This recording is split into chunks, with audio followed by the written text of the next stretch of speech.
네, 이번 주에 비타민C 영상 제가 올려드렸잖아요. 그리고 비타민C 영상 내용 중에 비타민C가 되게 이제 불안정한 영양소다 보니까 시간이 지나고 수확하고 나서 보관하는 과정에서 굉장히 빠른 속도로 양이 줄어들고 채소든지 과일이든지 비타민C가 많은 식품이라고 하더라도 결국에 나중 가서는 함량이 떨어져서 우리가 괴혈병을 예방할 수가 없게 된다, 뭐 이런 말씀을 드렸었잖아요. 이번에는 이제 비슷한 맥락에서 엽산 얘기를 좀 하려고 논문 3개를 가져와 봤고요. 우리가 엽산 하면은 식물성 식품들, 특히 잎채소들을 많이 생각을 하잖아요. 잎채소들을 통해서 우리가 엽산을 많이 먹을 수가 있고 거기를 통해서 엽산을 얻어야지만 된다고 생각들을 하시는데, 엽산도 마찬가지로 비타민C처럼 굉장히 열과 빛과 산도라든지 아니면 역시 수용성 비타민이니까 물이라든지 이런 것들로 인해서 유실되고 이러기 되게 쉬운 영양소거든요. 보존이 잘 안 되는 영양소예요, 엽산도. 그래서 이런 엽산들이 마치 비타민C처럼 얼마나 불안정한지 우리가 그냥 마트에서 채소 사다 먹으면서 엽산 많이 먹고 있는 중이라고 생각하기가 어째서 좀 애매한 면이 있는지 이제 그런 거를 말씀을 드리려고 하는 건데요. 어쨌든 이제 이 논문은 기본적으로 가만히 보존을 했던 내용은 아니고요. 시금치를 이제 얼려가지고 보관을 하려고 하는데, 그러니까 냉동 시금치를 만들려고 했겠죠. 근데 여기 보시다시피 시금치를 얼리기 전에 그냥 밭에서 가져와서 바로 얼릴 건 아니잖아요. 뭐 흙이라도 닦아야 될 테니까.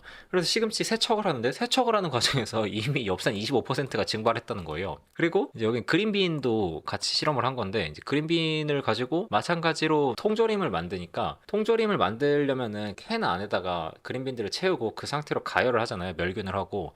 그 과정에서 30%가 사라졌고, 또 전체 총량에서 20%는 통조림 안에 있는 캔 액체로 다 빠져나갔다는 거예요. 그러니까 우리가 통조림 먹을 때 그 국물까지 다 먹지 않으면은 만드는 과정에서만, 그러니까 시간이 두고두고 지나면서 얼마나 떨어지는지 얘기가 아니고, 만든 직후 통조림으로 딱 만들자마자 30% 날아가고 20%는 물로 빠져나가서 물까지 다 먹지 않는다면 한 반 절반은 없어진 상태로 시작을 하는 거거든요. 그러니까 시작점이 절반 날아간 거예요.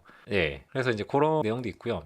그다음에 두 번째, 이것도 마찬가지로 얼렸을 때 얘네가 보관을 하는 과정에서 얼마나 엽산이 잘 보존이 되는지 그런 내용을 말씀을 드리는 건데, 여기서는 그린빈, 옐로우빈, 완두콩, 콜리플라워, 브로콜리, 시금치 얘네들을 가지고 5메탈 테트라 하이드로폴레이트라고 엽산의 활성 형태인 거죠. 그거를 가지고 얼마나 잘 보존이 되고 남아 있는지를 연구를 한 거예요. 그리고 여기 해보니까 시금치 같은 경우에는 이제 좀 잘게 다져가지고 엄청나게 많은 양이 즉시 손실이 됐고요. 이 전처리 과정에서, 그러니까 결국 얼릴 건데 얼리기 전에 또 전처리를 해야 되잖아요. 여기선 전처리가 씻고 자르고 데치고, 더 이제 많이 자르는 시금치 같은 것도 있고 좀 덜 자르는 브로콜리, 콜리플라워 이런 것들도 있고, 어쨌든 이제 밭에서 딱 따가지고 와서 뭐 씻고 자르고 데치고 이 과정 거치는 순간 이미 많이 자르는 시금치랑 그다음에 알이 작은 완두콩 안에 있는 엽산은 엄청나게 많이 없어졌다는 거예요. 그리고 그 다음에 얼리잖아요. 얼려놓고 나서 시간이 흐르니까 이렇게 많이 줄어들지 않았던 뭐 시금치랑 완두콩을 제외한 다른 그린빈이나 옐로우빈이나 콜리플라워나 이런 애들도 쭉쭉 떨어진 건데, 3개월째가 되니까 얼려놨던 콜리플라워가 엽산 95% 증발했다는 얘기거든요. 고작 3개월만 냉동을 해도 95%의 엽산이, 95%면 사실상 다 사라졌다고 봐야죠. 그리고 이제 그린빈이랑 옐로우빈도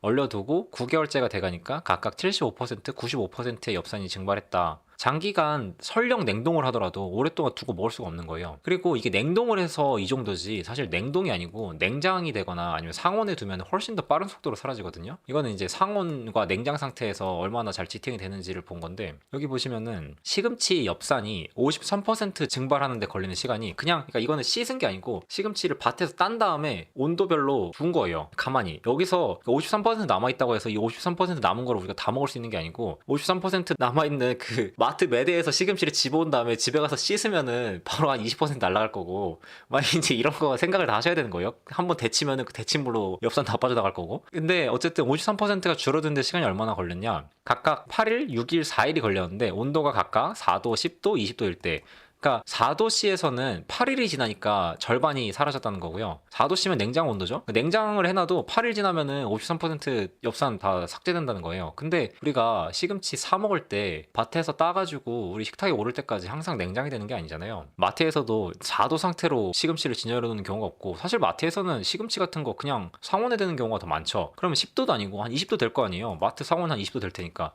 20도에서는 4일만 지나도 엽산 53%가 사라져요. 그러니까 마트 마트에 시금치가 오르기까지도 밭에서 따지는 순간 마트에 갑자기 진열되는 게 아니잖아요. 마트까지 물류 배송 이렇게 도매상으로 갔다가 소매상으로 갔다가 막 이런 식으로 하는 것처럼 어디 집화장에 가가지고 분류가 되고 특정 마트 지점으로 또 차를 타고 가고 그렇게 차를 타고 간 게 또 진열이 되고 그 다음에서야 이제 소비자들이 사갈지 말지 하다 보면은 뭐 시간이 좀 흘러가는 것도 있고 좀 덜 흘러가는 것들도 있고 그렇게 되는 걸 텐데 그 과정 중에 한 4일은 기본으로 지나갈 것 같거든요. 그리고 소비자들도 그걸 사가지고 집에다 가져간 다음에 즉시 모든 걸 다 소비해버리는 게 아니고 시금치 한 단 사가서 한 번에 다 먹는 사람이 어디 있어요. 집에서 두고두고 먹는 거지.